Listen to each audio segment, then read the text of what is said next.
Welcome to another episode of Conversations with Coleman. Before I introduce today's guest, I'm happy to announce that supporters of the show will soon be able to interact with me through text messages. So stay tuned for more updates on that front. For those of you who are considering joining our community, you can sign up at colemanhughes.org. Today's guest is Michael Shellenberger. Michael Shellenberger is a journalist, author, and environmental activist. He was dubbed a, quote, hero of the environment by Time magazine. He's the founder and president of Environmental Progress, a nonprofit dedicated to eradicating poverty and saving the natural environment. He's co-written and written a number of books, including An Ecomodernist Manifesto and Apocalypse Never, Why Environmental Alarmism Hurts Us All, which is the topic of today's conversation. Michael's book claims that climate change, while a serious threat, is not an apocalyptic one, and the idea that it is ends up causing more harm than good. We talk about the trade-off between reducing global carbon emissions and allowing third world countries to industrialize. We talk about how civilization would adjust to rising sea levels. We talk about whether climate change would lead to military conflict over scarce resources. We talk about superstorms and forest fires. We talk about the claim that we have to cut carbon emissions in half in the next decade. We talk about the importance of nuclear energy. We talk about carbon capture technology. We talk about cryptocurrency and its environmental consequences. We talk about whether humans are causing a, quote, mass extinction. We talk about whether banning plastic bags is a good policy, and much more. So without further ado, Michael Shellenberger.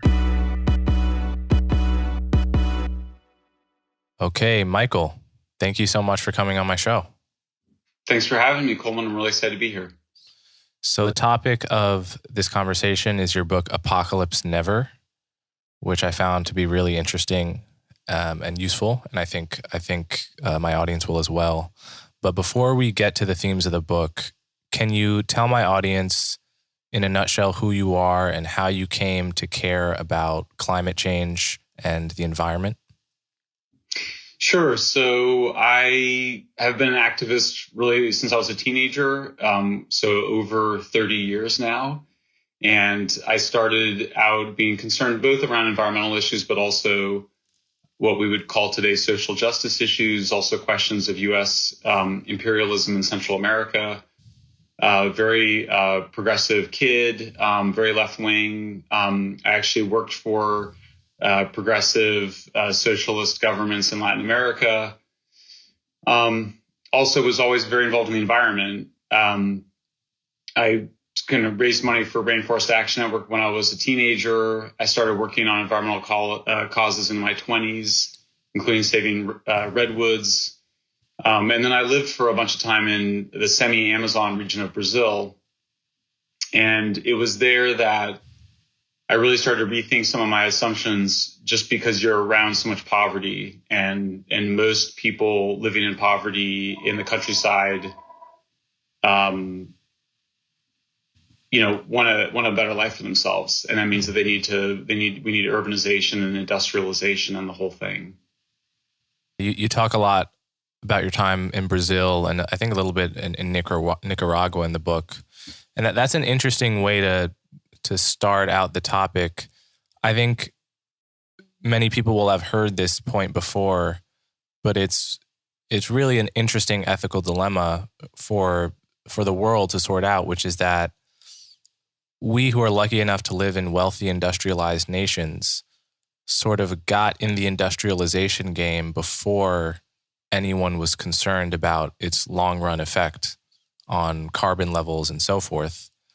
And now all of these countries that, for completely understandable and valid reasons, are now really getting into the industrialization game and trying to become wealthy nations, are running up against the fact that we now know this is not a free lunch.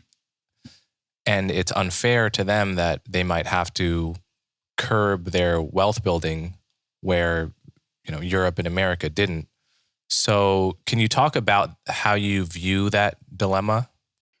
Yeah, for sure. So if you look at what's happening in the Amazon and the semi-Amazonian regions around the rainforest, they're basically converting forest into ranches and farms, which is just identical to what happened in Europe and the United States in the 19th century, when, as you said, people were not as concerned about these issues. I point out that there's a lot of hypocrisy here. There's a kind of neo-colonialism where, people go to places like Napa, Provence in France, or Tuscany in Italy, and they have meetings about how to prevent the Brazilians from converting their forests into ranches, even as they're surrounded by what was formerly forested land that had been converted into ranches hundreds of years ago.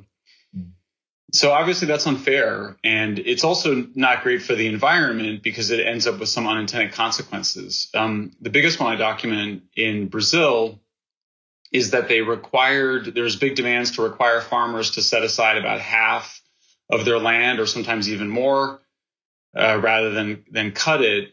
But the consequence is that you have a real kind of postage stamp, fragmentation of the Amazon that didn't need to occur if they had actually concentrated farming and ranching in the more savanna region south of the rainforest, where the land is much more productive for farming anyway.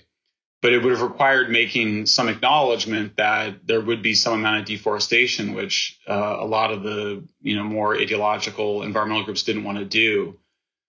And so this is one of the themes of the book, is that there's so much environmentalism that's proceeded from the assumption that human development and economic growth are bad for the environment.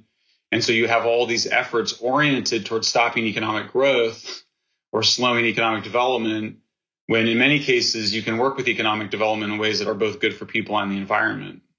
To me, this jumped out as actually the most important theme in your book is the notion of national wealth and its positive externalities, I guess you could say. It's like, this is not something that's really talked about often, or I assume it may not be as widely known as it should.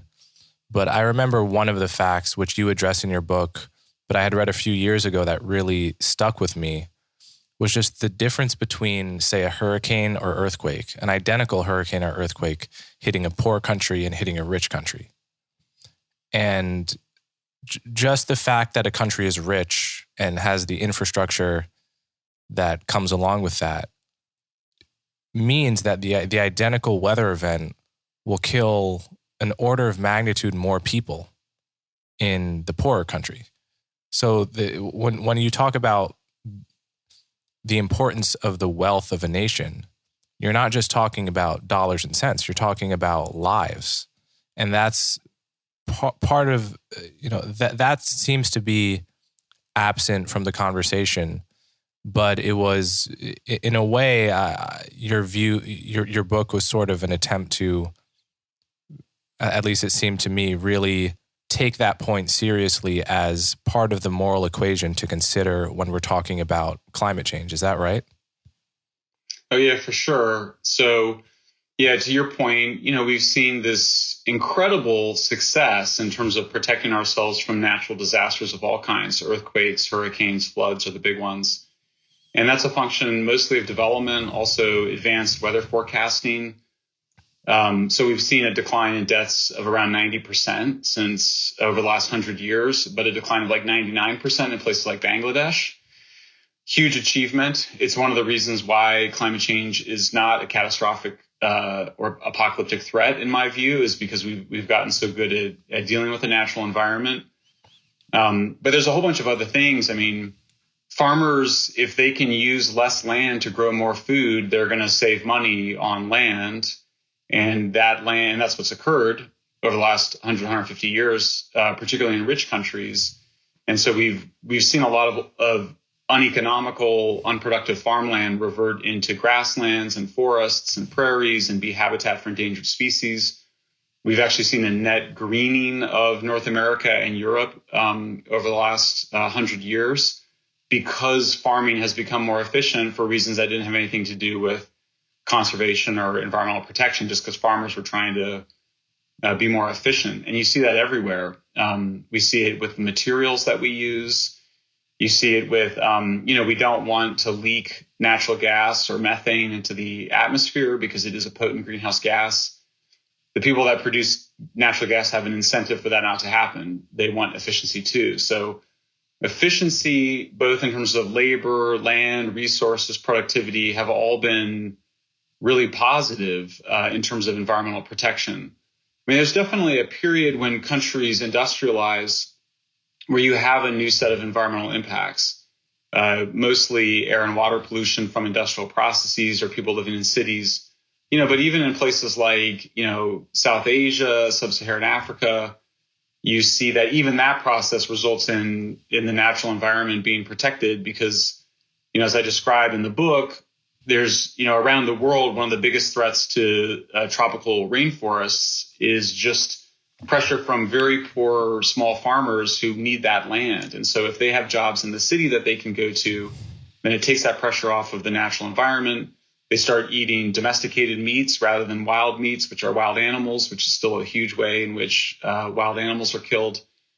So there are a set of positive externalities. I like that word. I hadn't used it in the past, but I think that's the right way to think about it.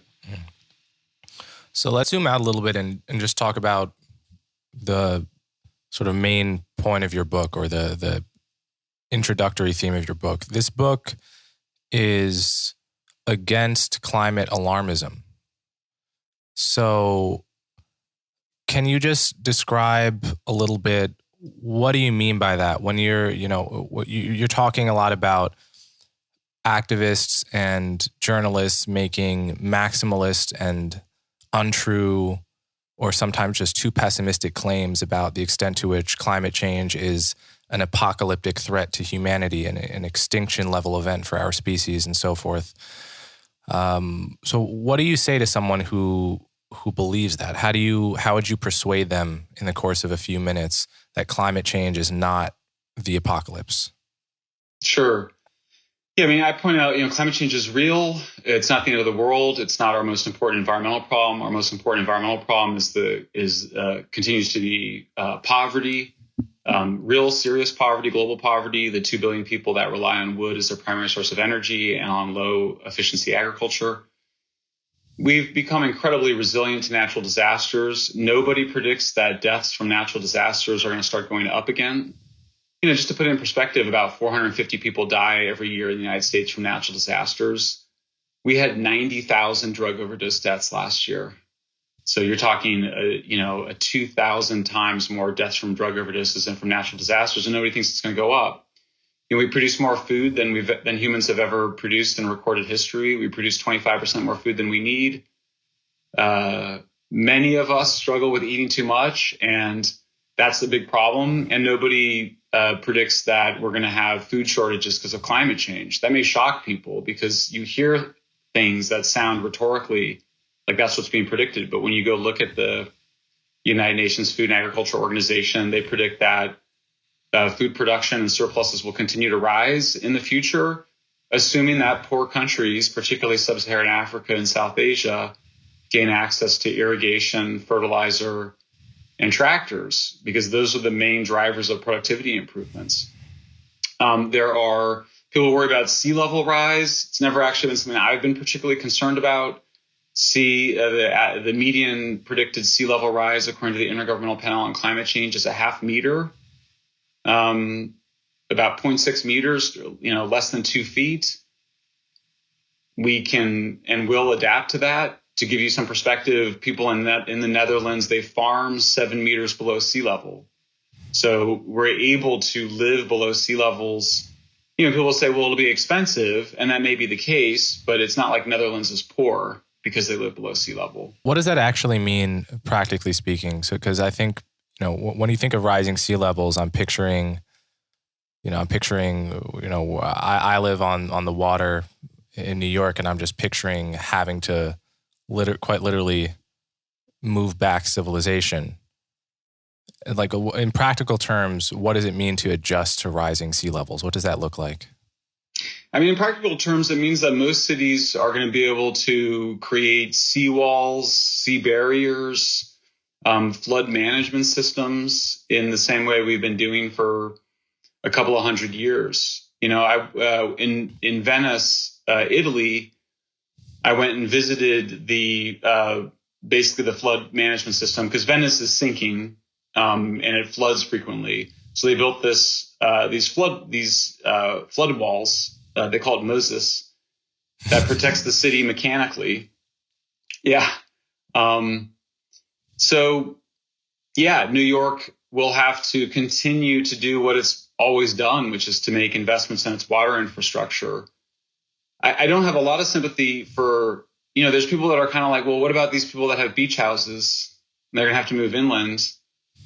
Cry me a river. I mean, you have a beach house. I don't want to pay for it. I don't want to subsidize it. A lot of this, there's an agenda. One of the financial agendas at work here is to get everybody to subsidize, wealthier homeowners to move inland. I'm not very sensitive to that because it doesn't seem fair. The bigger concern is poor farmers in Bangladesh. A lot of them live right there on the coastline. But the main factor for their future livelihoods and their futures in general is having jobs in the city. It's through urbanization and industrialization. So, I mean, what I became interested in was sort of the ways, and this relates to a lot of the work that you've done and have been thinking about, which is the ways in which I think we impose a view of fragility on people, as though it would somehow be unthinkable that people could adapt to rising sea levels, when it's like any familiarity with human history knows that our success as a species is precisely due to our ability to adapt to situations much more difficult than the gradual raising of sea levels over the next 100 years. Let me just rewind to a point you made a little bit earlier, which is this notion that climate change is not likely to lead to food shortages. Because I think this is something I've heard a lot of people worry about, is that there will be some kind of resource scarcity as a result of climate change that will lead to military conflict and so forth. So what do you make of that worry? Yeah, I mean, so the military conflict, we're adding two links in a causal chain there. So, but that particular question and the question of refugees was looked at and has been looked at in the peer-reviewed literature. And just basically, like all these things, there are just other factors that massively outweigh whatever impact climate change would have. I think it's important to remember that human beings live in different environments around the world. We live in very dry environments. We live in very wet environments. We live in the tropics. We live in the Arctics. We're very good at living in different places. So the idea that something will occur that will make our lives, make the whole planet unlivable is just nowhere in any of the scientific literature. And in terms of, we grow food everywhere too, right? We're able to grow food in all sorts of places. So it's those concerns are really, a lot of those concerns come from political actors, including activist scientists, activist journalists, activists who want to make a big deal of it. But whenever you look at it, when they kind of go, oh, the Syrian civil war is somehow related to droughts, and the droughts are somehow related to climate change. Even on this issue of droughts, we've been seeing droughts have been going down. They're not going up. There's been no change in terms of the damage from hurricanes once you account for the greater wealth that's in the path of hurricanes. So we're just not seeing these big changes that people have feared, particularly on this particular issue of droughts in particular. But even where you do have droughts, California has periodic droughts, and yet we somehow managed to be one of the biggest food producers in the world. So what about the fires in California? To what extent are the forest fires or the frequency of them, rising? And to the extent that they are, is that a consequence of climate change? Yeah, so I would say, here's the way I can simplify it as best as I can. Climate change is neither a sufficient,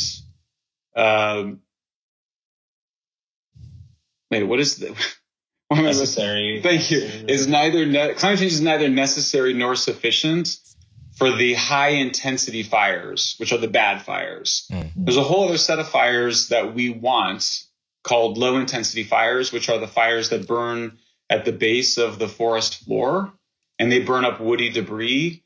And part of the problem is that when European settlers came to California, they started putting out the fires on the forest floor, and then, of course, they logged the forests. As that timber became less valuable, the forests were not getting logged, and so you had a buildup of a lot of woody debris, just a lot of wood fuel in the forests. And so when you had fires, when we have fires in those forests, they end up being what are called high intensity fires, and they burn the crowns of the trees. And nobody likes that because it ends up destroying, it actually kills the whole tree, whereas the low intensity fires don't kill trees. And in fact, they're actually necessary often for tree growth. And so you want to avoid the high intensity fires.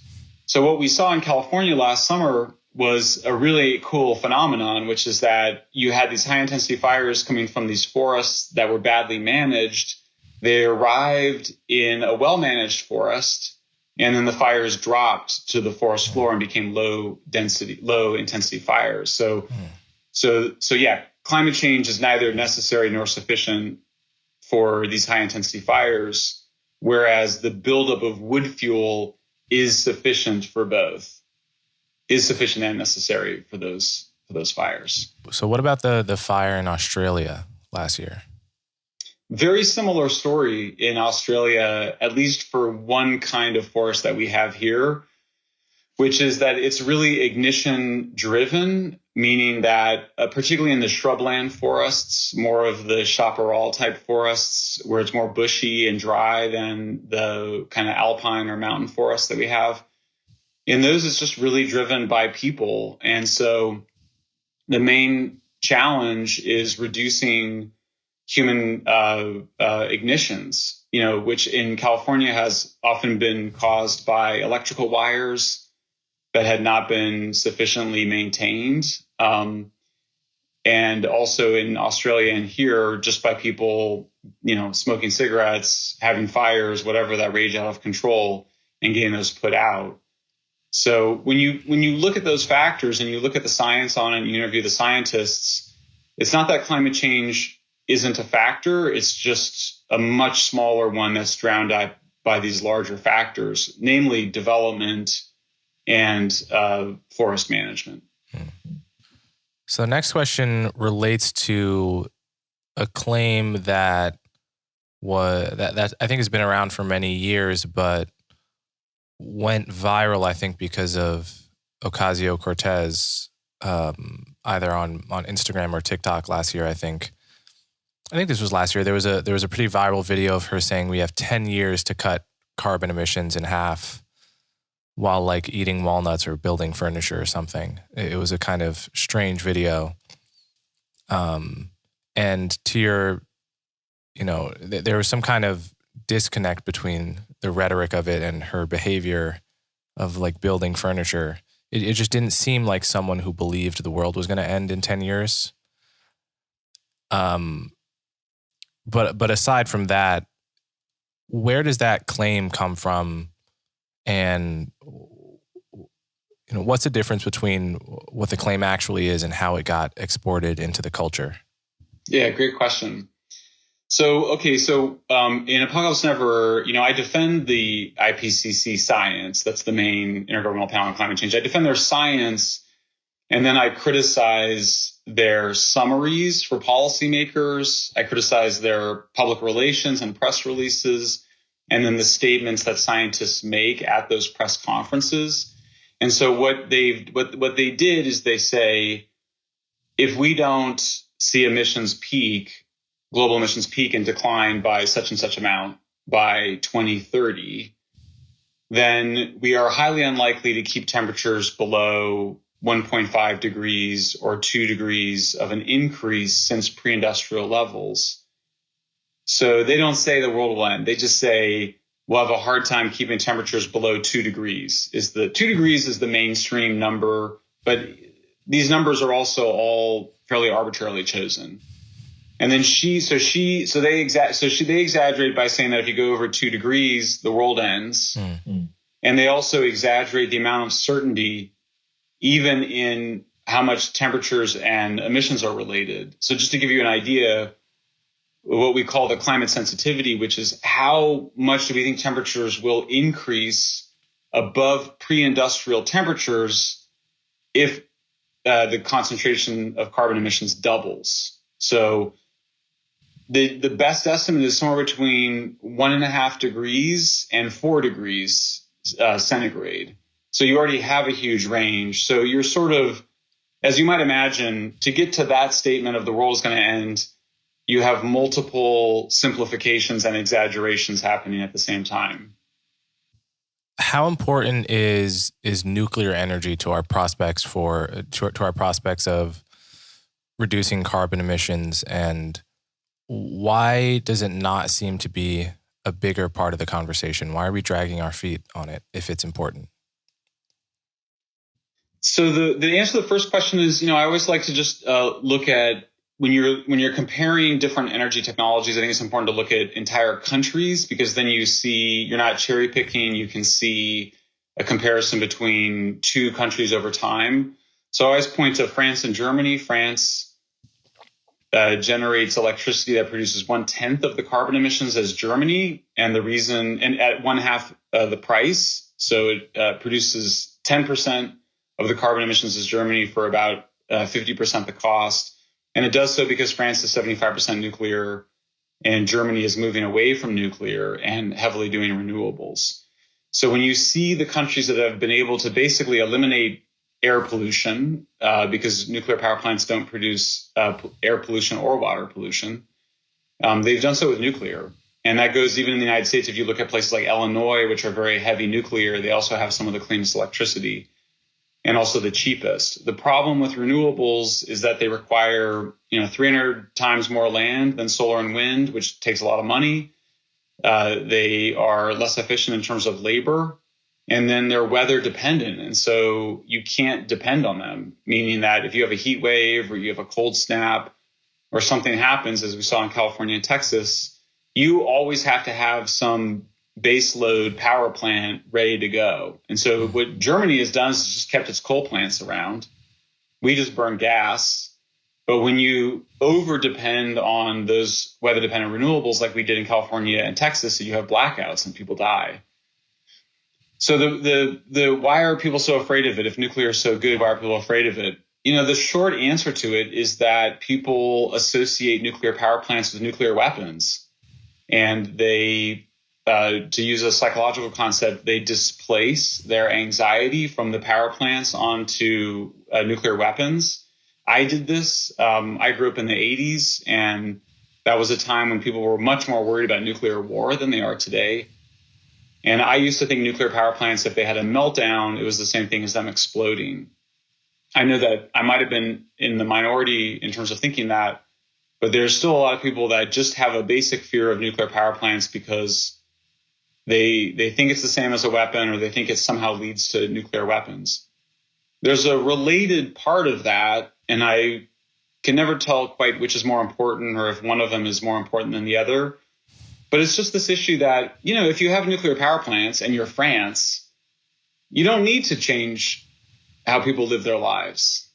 People can keep consuming a lot of energy. They can consume a lot of electricity. When you have electric cars or fuel cell cars that are powered by nuclear power plants, they don't produce carbon emissions.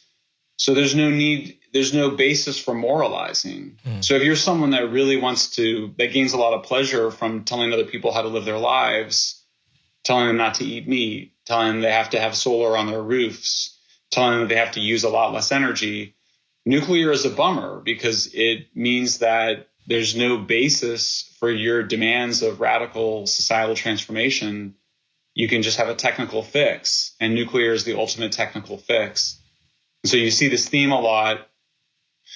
And the resistance here particularly came from a group of people that were followers of the British economist Thomas Malthus, who believed axiomatically that humans were going to run out of resources.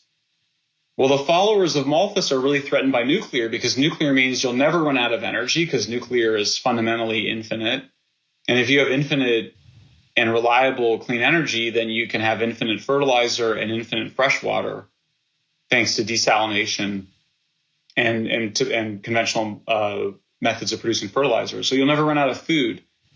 I mean, there's an argument to be made that there's really never a scarcity issue with fossil fuels either, because there's so much fossil fuels in the world. And now there's even more than ever because we know how to get natural gas at a low cost out of the oceans and out of shale. But nuclear was a real threat to people who had an interest, whether it was psychological or spiritual or economic, in creating scarcity and in creating the notion that scarcity, that there was some scarcity that existed for sort of inherently physical reasons. I do think in many cases, technical fixes are less popular than moral fixes, than fixes that allow for a crusade, because technical fixes appeal to the wonk in you. And that just tends to be a less popular kind of mode of talking about issues than what appeals to the warrior and crusader in you. It seems just more people are wired for the crusade and for battle than for any solution that is wonky and technical and maybe nerdy, but in many cases better. And the other idea that in the same vein is the possibility of carbon capture technology. Can you describe what that is and, tell us to what extent it's actually possibly a fix or a solution to these issues? Is it just science fiction or does it seem possible?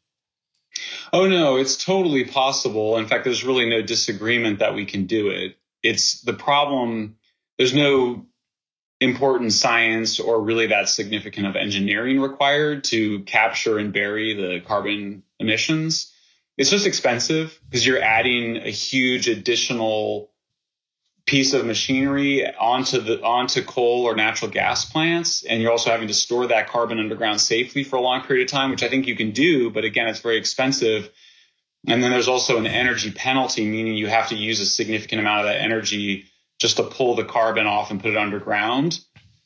So it's something that a lot of Democrats and Republicans can find agreement on. I personally just don't buy it. I kind of think, one thing people don't realize, the United States has reduced its carbon emissions more than any other country in the world ever over the last 20 years. And it was almost entirely due from moving from coal to natural gas. There was all these ideas 10 years ago, 12 years ago, that we would sort of keep our coal plants going, but use carbon capture and storage. We just shut down the coal plants and did natural gas. And that was just more economical. The gas was so much cheaper. And honestly, when people are like, well, we can have carbon capture and storage with natural gas, it's half as efficient because there's half as much carbon emissions from gas as coal. And so then you have to raise the question of, well, why aren't you just building a nuclear plant? Like, what is it? Like, why you're going to go to all this cost of all this heavy machinery? Like, why would you not just build nuclear? So I tend to be skeptical both as a analyst who tries to forecast the future to some extent, recognizing how bad we are at that, but also as an advocate and somebody that is asked to advise policymakers. And none of the policymakers like to hear this because everybody wants to support the R&D for carbon capture and storage, or whatever. But I'm just a carbon capture and storage skeptic, not because I think there's anything like immoral about it or science fiction about it. I just don't think it makes that much sense economically. Why wouldn't you just use natural gas and nuclear? Yeah. And do you doubt the possibility of discovering some method of carbon capture that's way cheaper? Well, we have. I mean, there is this thing called Net Power, which is a company that has been able to use the carbon that they capture from natural gas production for industrial purposes, including enhanced oil recovery, which is a way of shooting the carbon dioxide into oil resources and pull the oil out. But it's still not particularly scalable. And again, if you're you can just think about it as the picture is, you can have a system with a natural gas plant that burns the natural gas, or you can have a system that burns the natural gas and also captures the carbon emissions. The second system is always going to be more expensive just because there's not really that big of a market for carbon emissions. If there were, there would be a lot more companies capturing them and selling them. And even its use for enhanced oil recovery is pretty limited. So, I never say never. And in general, I'm happy to spend a lot of money on R&D, in part because I know enough about the history of innovation that people try to do things that don't work, but then something else good will come out of it. And so you kind of go, all right, there should be R&D funding for it, but it wouldn't be something I would that I would expect would be used at significant levels in the future. Here's a topic that's been in the news the past 2 weeks, especially, I would say. This is cryptocurrency and its energy usage. And I think it's especially been in the news ever since Elon Musk announced that Tesla would no longer be accepting Bitcoin after, of course, selling all of their Bitcoin strategically before this announcement. But many people are worried about,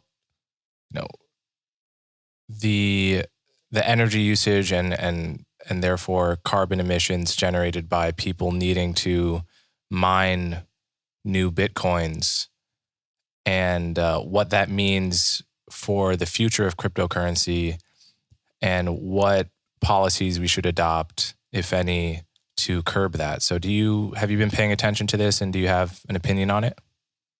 Yeah, sure. This is, I was in a big controversy 10 years ago, almost 8 years ago, because I pointed out that, it's cloud computing, the servers, all of the IT that we have, the ways in which IT has become a huge part of the whole economy, that would use a significant amount of energy. And so that there were these earlier assumptions by advocates of renewables and efficiency that you would be able to significantly reduce how much energy people like you and I use.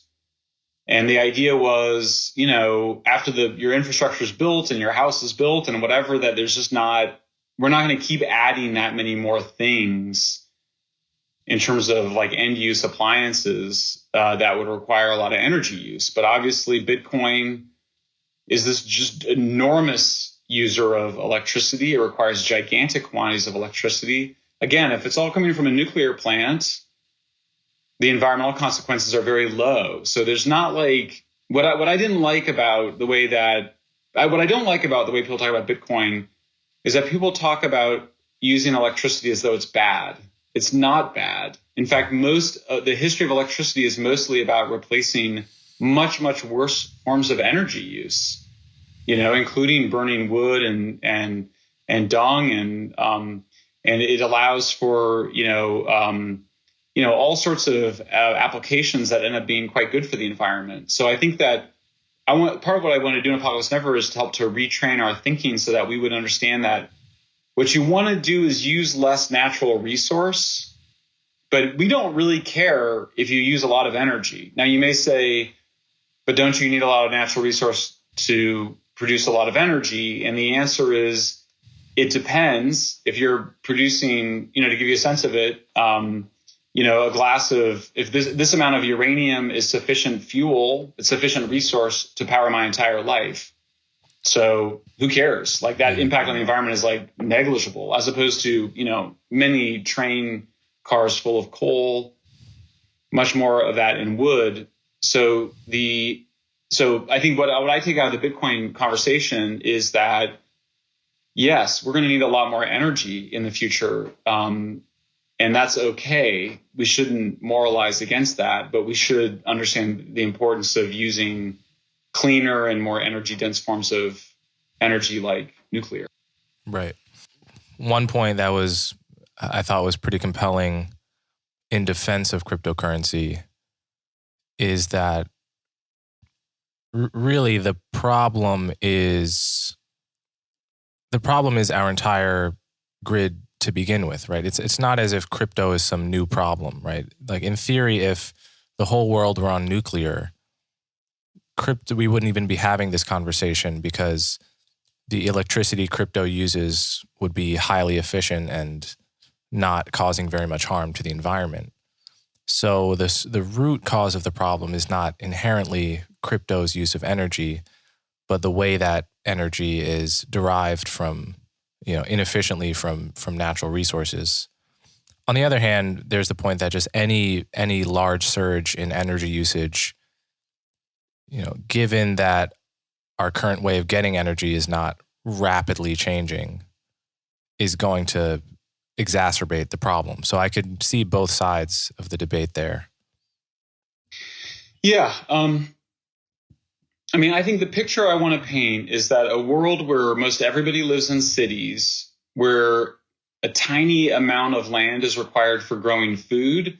Food is, so humans use, humans use about half the ice-free surface of the earth for ourselves. The other half we don't use and is what we call nature. The half that we use is almost all for food production. So cities take up 0.5%. Current energy production is also under 1%. Meat production is a full 25% of the ice-free surface of the earth. So if you can reduce how much land we use to grow, to pasture for cattle and other pasture meats, you're making huge differences. But a world where, like most people are in cities, you're producing your meat on small amounts of land. You can even, we can produce fish on land. You're generating all your electricity from nuclear, and your cars are powered by hydrogen fuel cells. That world, if we were to create that world, you would have a much more ecologically rich world, a much more nature in that world. There's no reason we couldn't get to using 1/4 of the ice-free surface of the earth rather than half. It would depend on rewilding a bunch of places, but there's no technological reason you couldn't do it. So let's talk a little bit about the sixth mass extinction. This is something I hear about from time to time and something many people are worried about. So can you describe what it is, to what a mass extinction is and what it means for us to be currently in the midst of the sixth one? So if we were in a sixth mass extinction, somewhere over 75% of all species on Earth would be extinct or on the verge of extinction. Mm-hmm. Instead, 6% are considered critically endangered by the main body that studies this, the main scientific body, which is called the International Union of Conservation of Nature. We think the best estimate is that humans have caused 0.8% of all species on Earth to go extinct since 1500, when our species really took off, and all around the world. So we're just not anywhere close to that level. And the way that they claim it is by doing things like, they'll say things like, if you take the rate of habitat loss from 1960 to 2000, and you assume that rate will continue to accelerate at those levels for the next 1,000 years or something, hundreds of years, then you could have a sixth mass extinction. That's how they do it. And it's just, it's pretty silly. Like when I've gotten the heads of the two big biodiversity organizations on the phone, and I'm like, are we in a sixth mass extinction? They say no. Like, it's just not even. So it's really, it's sad because, it's not where we should be focused. The other issue is just that it turns out that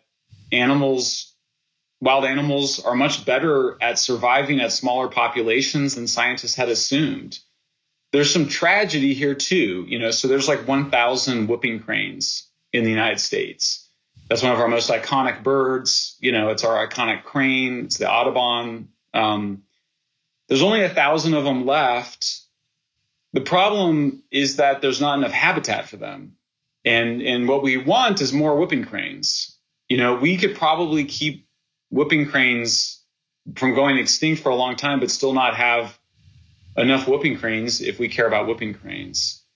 So I think that it's an apocalyptic public relations device. extinctions were. I think the other thing that people don't realize is that, species are being created and going extinct in nature. So even if there's a picture that people have that humans kind of, showed up and then we just started destroying Eden. And only species extinction only caused by humans or something, but species go extinct all the time and then new species are created all the time. One of the challenges for scientists is just figuring out what that background extinction rate is and how much we're increasing it. I guess one overarching criticism people might have of your book is that, is the idea that maybe alarmism isn't so bad, right? Maybe it's the case that we tend so much towards complacency and a bias towards the present and not preventing future concerns that we need some environmental alarmism to correct for our sort of inherent complacency. What would you say to that idea? Yeah, I heard this a lot. It was always surprising because I heard it the most from reporters, who are in the business of alarmism and in the business of hype. My first point is that, okay, so what's the evidence that alarmism has achieved positive environmental benefits? I can't find any. I mean, I'm not saying there isn't any. I just can't find any significant cases of it. To give you a sense of it, we've had alarmism, but the alarmists were actually arguing against the technologies that resulted in the carbon emissions declining. So the alarmists, the ones saying there's climate alarmism, the world's coming to an end, opposed fracking, which is why carbon emissions declined more in the United States for the last 20 years than any other country. I think then I think part of the problem with nuclear as well, of course, yeah. But everything really, genetically modified seeds, genetically modified fish that can grow twice as fast and be bred on land. These are all technologies that environmentalists oppose. So, I mean, my view is that alarmism for many people is the goal itself. That the alarmism is the whole point. It's the meaning for living for a lot of people. It's why a lot of environmental journalists get up in the morning. It's to be alarmists. It's a way to attract attention. It's a way to attract resources. It's a way to shape the conversation. But the problem is that the alarmism has actually, in these specific cases we've been describing, has actually made things worse for the environment.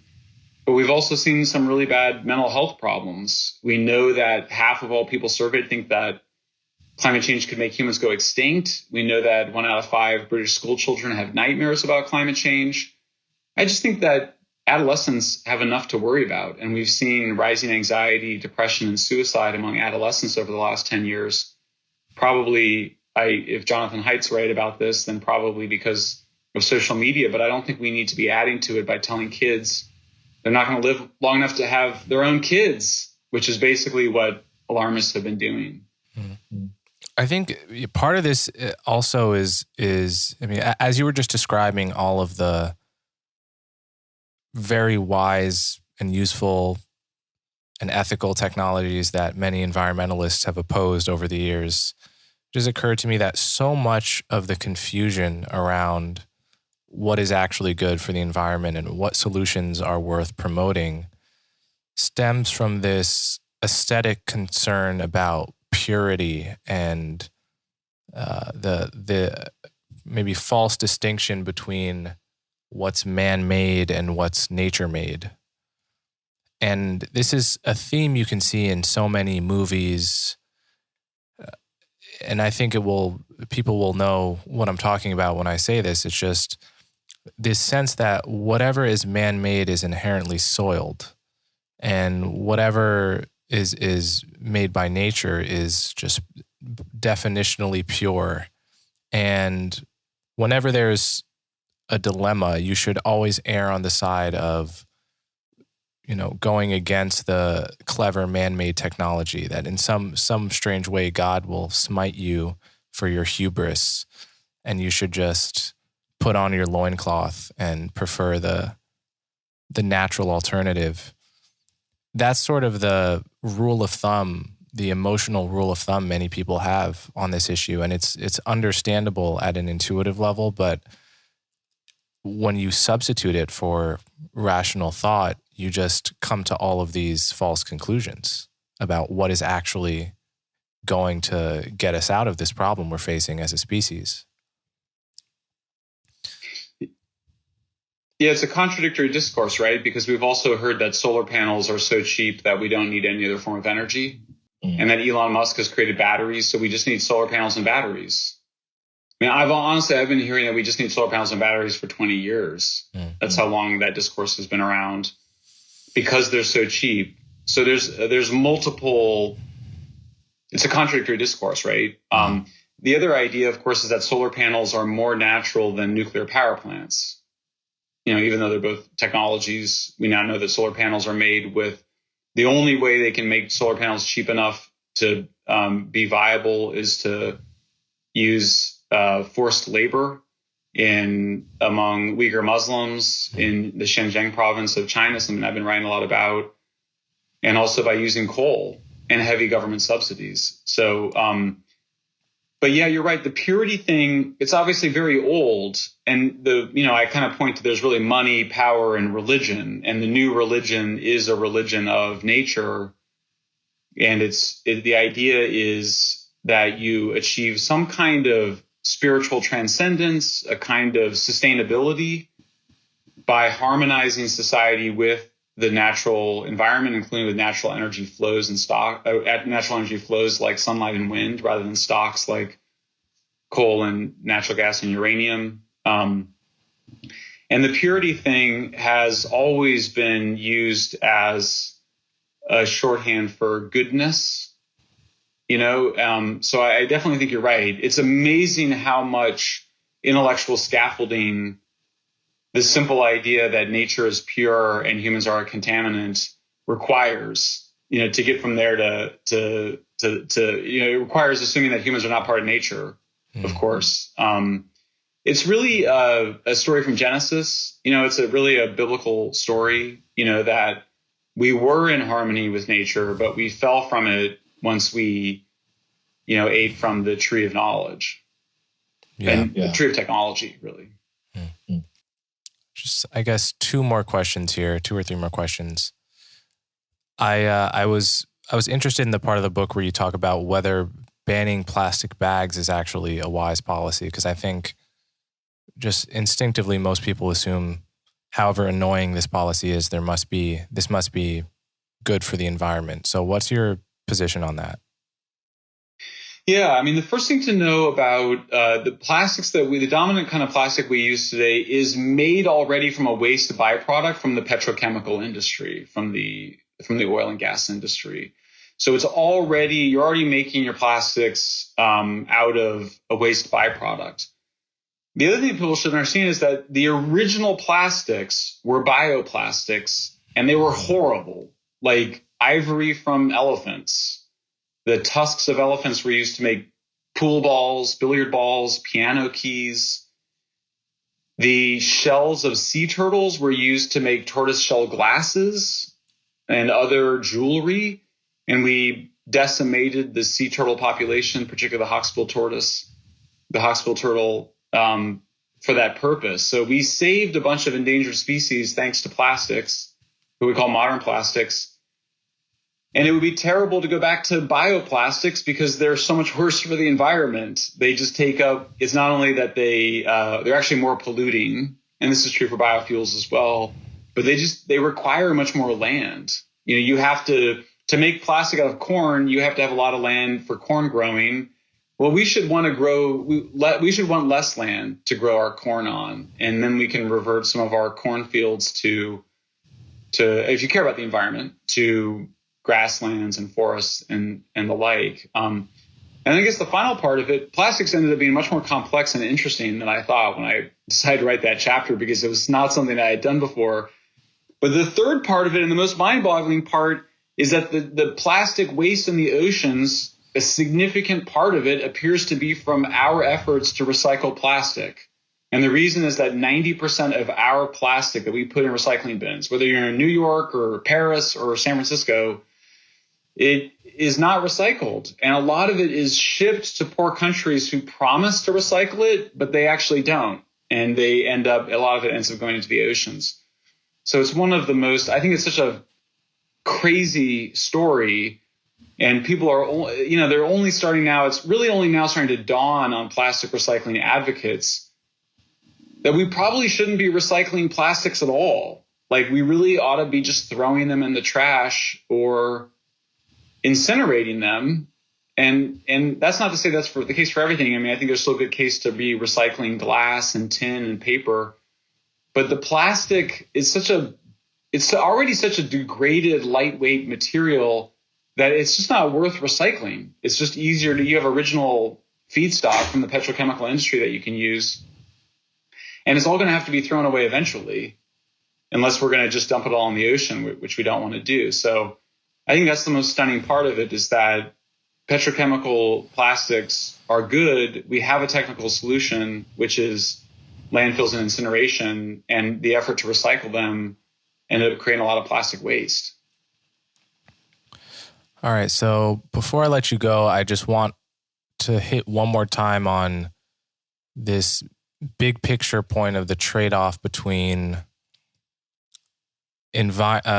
policies that would reduce emissions a good deal in a short amount of time and global poverty, because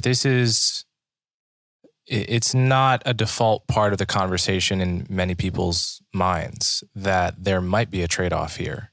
It's certainly not part of the conversation that is obvious if you're just watching cable news debates on environmental policy. So before I let you go, I want you to maybe reiterate for someone who doesn't understand, why are the issues of climate alarmism and global poverty even related, and how are they related, and how does a wise person care about both of these if indeed there is a trade-off between solving both problems? I don't think there's huge trade-offs. I think that, in fact, lifting the poorest people out of poverty is mostly going to be a net benefit for the environment. So if when you look at what's the threat to the most spectacular park, wildlife reserve in Africa, or at least in the Congo, it's just a lot of really poor small farmers trying to survive, and they are going into the park to collect wood for fuel. They're occupying parts of the park to grow food. The solution is for them to get jobs in the city, which is what most people want, and also then takes the pressure off of the forests and generates income for farmers to use irrigation, fertilizer, and tractors to grow more food for the people that have moved to the cities. It's really a benevolent process. It is the key to protecting environmental areas. I mean, we saw there's other things you can do. In India, the government has been giving liquefied petroleum gas, which is basically like natural gas, but it's in canisters. They've been giving it out to poor residents who were using wood, in the Himalayas. And we saw that it allowed for forest regrowth. When people don't have to use wood for fuel, they don't. When people don't want to use wood for fuel, for the most part, there's some of us that use it for a barbecue once in a while. But I mean, most poor people would much rather have natural gas like we have for cooking. So there's so much of that where I think there's such a benevolent process, and the efforts to deprive poor countries of cheap energy, which is really what the World Bank has been doing by diverting money from cheap and reliable power sources towards unreliable ones like solar panels and batteries, as well as trying to deny poor countries agricultural aid, I think is really quite sinister and quite inhumane. And so I wanted the book to, talk about how we have a moral obligation, I think, to help everybody in the world achieve levels of prosperity and living standards that we enjoy and take for granted and are ungrateful for. and also to see the ways in which that's also good for the natural environment. Right. So before you leave, can you just tell my audience where to find your work? Obviously, the book is called Apocalypse Never, and there's a lot in the book that we were not able to get to in this conversation. So I highly recommend you grab it. But do you have a website or an organization as well that people can find you? Yeah, for sure. So I should mention I'm also president of Environmental Progress. It's an environmental group in Berkeley, California, environmentalprogress.org. I write a column for Forbes, but I'm also in the process of joining the Substack revolution. Nice. And so people should join my Substack. And I'm also on Twitter. I love your show, Coleman. So would love to hear from your readers, and my new book comes out in the fall, and hopefully we can reconnect around that one too. All right. Sounds great. This has been great. Till next time. Awesome. Thanks, Coleman.